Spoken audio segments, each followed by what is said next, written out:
Welcome back, and now for the news in detail. The global number of COVID-19 infections has exceeded 12 million, with the death toll crossing 549,000. The countrywide cases in the United States have crossed 3 million, with over 132,000 deaths. In the virus epicenter, Latin America, Brazil registered more than 1,200 deaths overnight. This report has the details. The COVID-19 outbreak in Latin America is getting worse by the day, with record number of daily cases being reported in Mexico. With over 780 new deaths, the country has now overtaken Spain to register the world's 8th highest case tally. But officials insist the virus outbreak is slowing down in the country. Chile has also begun easing lockdowns in 2 southern regions, bringing some semblance of normalcy for 800,000 people. Meanwhile, in the US, despite a surge in cases, the White House wants to press ahead with some reopenings, including schools. New Jersey Governor Phil Murphy says he will sign an executive order requiring people to wear face masks outdoors. Today, I am signing an executive order requiring the wearing of face coverings by everyone when they are in outdoor public spaces and social distancing is not practicable.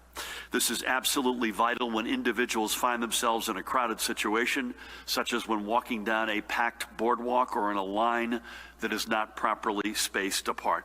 Africa now has more than 500,000 coronavirus cases as key institutions in Ghana try to ease restrictions on business activities to salvage the country's economy. Turkey is preparing to appoint observers at weddings and engagement parties to ensure that social distancing practices are followed. China, meanwhile, has reported 9 new COVID-19 infections, all of them imported, and no new deaths. But Beijing officials warned that it is not yet the time to fully let down the guard.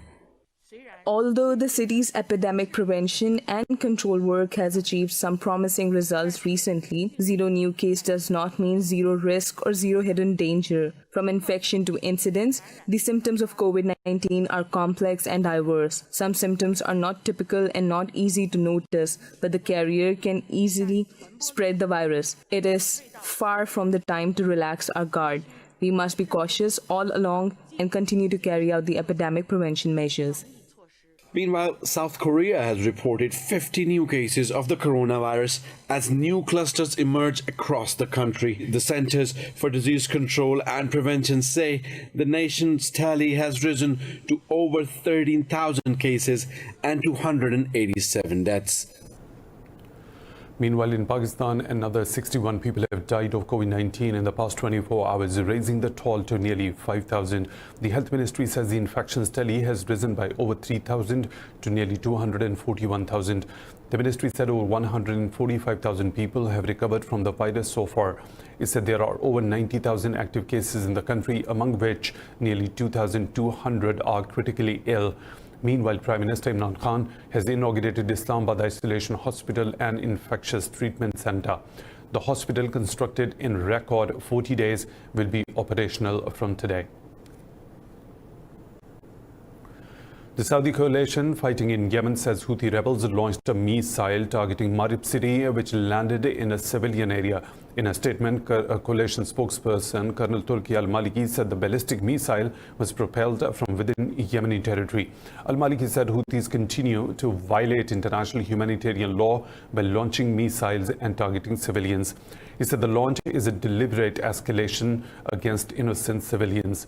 Meanwhile, the Yemeni army claims it shot down a Houthi unmanned aerial vehicle in Houthis province. A military statement alleged the drone was sent with the rebels to target government forces in Ad-Duryahimi district. The UN Security Council has voted down a Russian draft resolution that sought to extend cross-border aid to Syria for 6 months through one border gate. The bid only garnered support from China, Vietnam, and South Africa and Russia itself. The Russian resolution sought to limit the number of crossing points to just Bab al-Hawa. The US, France, the UK, Germany, Belgium, Estonia, and Dominican Republic voted against the draft resolution. Tunisia, Niger, Indonesia, and St. Vincent and the Grenadines abstained. Yesterday, Russia and China vetoed the UNSC resolution for extending humanitarian aid in Syria for a year. The more than 6-year-long aid operation is currently authorized until Friday. Russia has condemned a recent UN report accusing Moscow and Damascus of war crimes in Syria.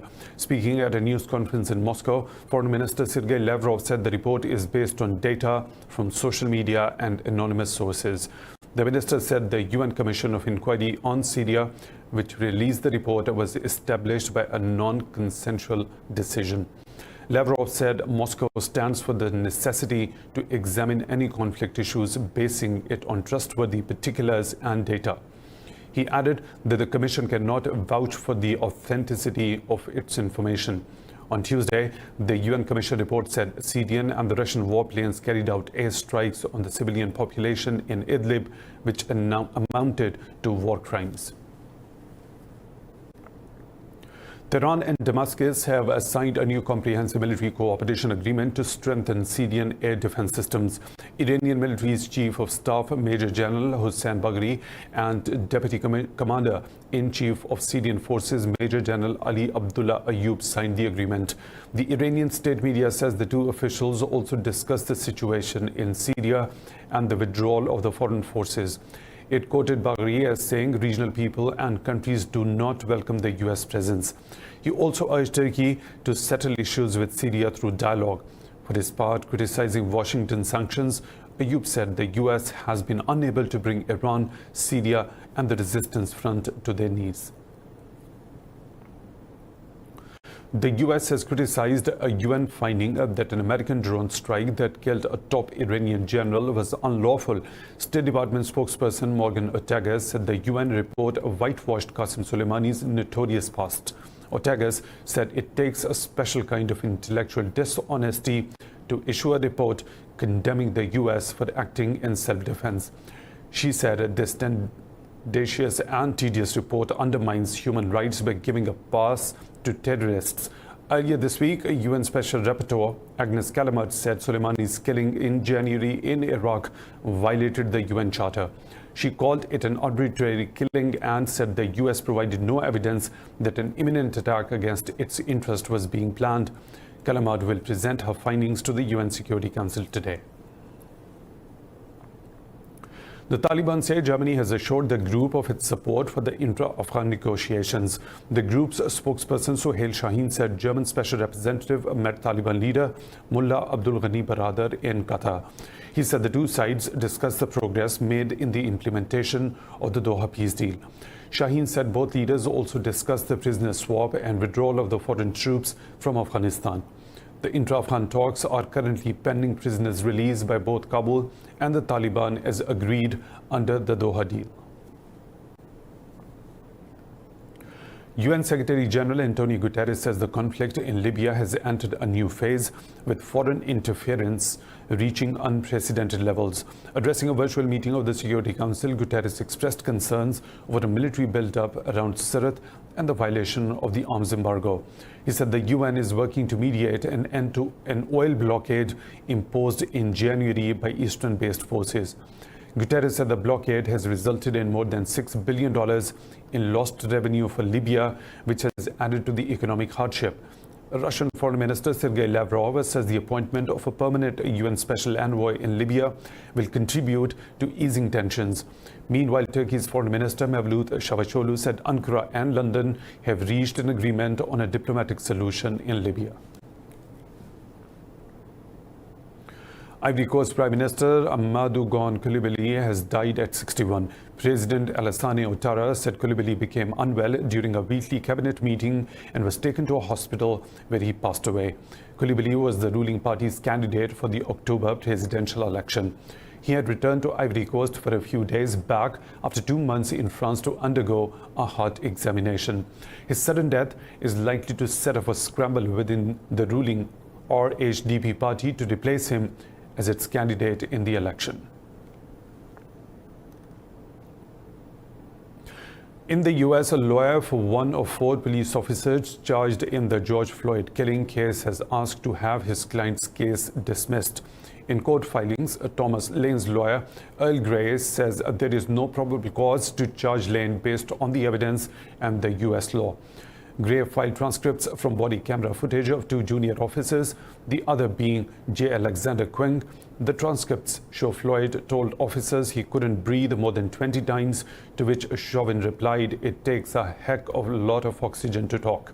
Meanwhile, prosecutors in Washington filed 3 felony charges against the man who ran over a Black Lives Matter protest in Seattle, killing one. In response to the charges of vehicular homicide, vehicular assault, and reckless driving, the accused's lawyers said it was just a horrible, horrible accident. In France, workers of the European aircraft maker AIRBUS have protested against the planned mass layoffs in response to COVID-19 crisis. The demonstrators marched alongside an airport runway and gathered outside the AIRBUS plant in Toulouse. Unions said at least 8,000 workers participated in the strike. A union official, Jean-François Knepper, said the job cut plan is excessive and AIRBUS has a responsibility towards its workers. Earlier, the European plane maker announced 11% reduction in its workforce. Separately, several hundred Nokia workers protested in Paris against plans to cut over 1,200 jobs in its French subsidiary. More stories to follow right after a short break. Stay.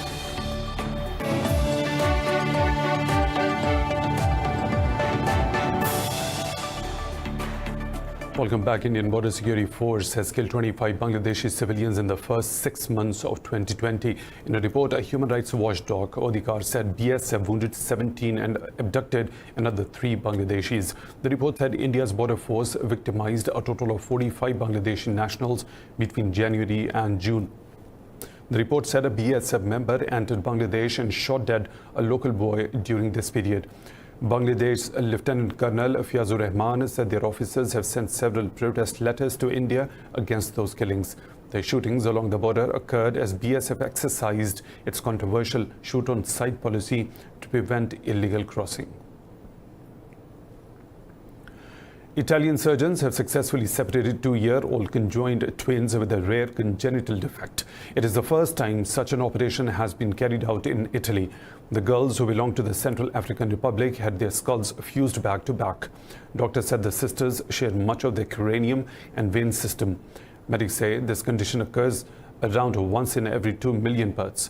The last of 3 operations to separate the twins on 8th June took 18 hours and involved 30 doctors and nurses. In a statement, the Jesu Pediatric Hospital said a month after the final separation, the twins are fine. UK Finance Minister Rishi Sunak turned his hands to waiting tables at a central London eatery. This was part of a $625 million discount scheme to boost spending at restaurants and pubs that have been crippled by COVID-19 pandemic. This report has more. Britain's food service industry, which employed 1.8 million people before the coronavirus crisis, has suffered thousands of job cuts. Firms, including the owners of the Cafe Ritazza and Cafe Rogue chains, have announced layoffs. London has launched a new scheme, Eat Out to help food businesses. This is the acute problem that we face, and this company has had 6,000 people furloughed. They've brought back 2,000 already. I want them to bring back all of the other 4,000 as well. They can only do that if people are in their restaurants eating, and that's why today we introduced the Eat Out to Help Out discount, which will mean that everyone for the month of August, if they go out for a meal Monday to Wednesday, will receive a 50% discount on that meal, up to £10 a head. At a branch of the Wagamama restaurant chain on the South Bank in London, Finance Minister Rishi Sunak delivered meals to one of the few occupied tables. He laughed with diners as it became apparent he had brought them the wrong order. Sunak also announced a temporary cut in sales tax from 20% to 5% for eat-in or hot takeaway from restaurants, cafes, and pubs. Not everyone will be able to return to the jobs that they had. They should also be able to prepare for a new future. But we want to reward and incentivize employers who do the right thing and can bring their employees back successfully from furlough, and they will be rewarded with a £1,000 bonus for every employee that they successfully bring back. The country's hospitality sector has welcomed the announcements, but the people belonging to other parts of the economy, including the auto sector, said they had been left out.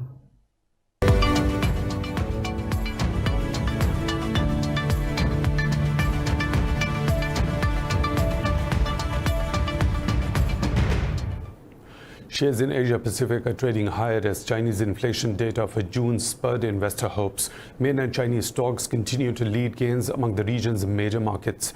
The Shanghai Composite has gained over 1%, while the Shenzhen component surged over 2%. Hong Kong's Hang Seng Index was added almost 0.5%. Elsewhere, the Nikkei 225 in Japan rose 1% as the shares of conglomerate SoftBank Group soared more than 5%. Tokyo's Topix Index recovered from its earlier slip to add over 0.5%. Over in South Korea, the Kospi advanced close to 1%, while Australia's S&P ASX 200 gained over 1%. Overall, the MSCI Asia ex-Japan Index has gained close to 1% so far.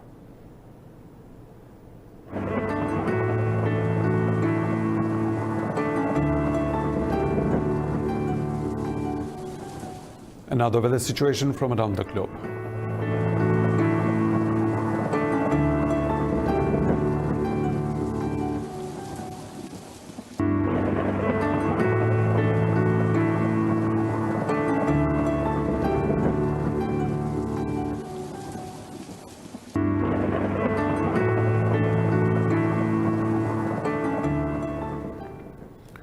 And that's all for now. With the latest updates, you can follow us on social media at Indus.News.